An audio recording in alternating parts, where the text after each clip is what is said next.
प्रथम अधिवेशन मुख्य कथा किपरि बुझिबा पिलांक कथा स्तर अनुजाई चिन्हट करी दोष गुण सबु बाछि विचारी जहार जहा आवश्यकता सेही अनुरूपे देबा बारता। द्वितीय अधिवेशने अजय राम अंतर्निवेशी शिक्षा बुझाइले विस्तीर्ण जाति धर्म वर्ण निर्विशेष मिसाइबा सभीकु मुख्य स्रोतरे।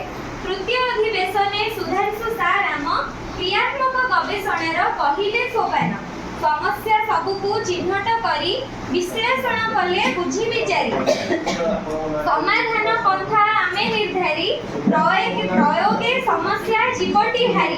शेषाधिवेशने पद्धति प्रयोग करी अजस्र राम बुझाइले सबुरी समाधान निश्चय समस्या थिले फलाफल मिले सठिक प्रक्रिया थिले। द्वितीय दिवस समाप्त करी सार मानक वार्ता हृदय धरी हस खुशी करी गृहे फेरिलु नुआ मने नुआ आशा खंजिलु।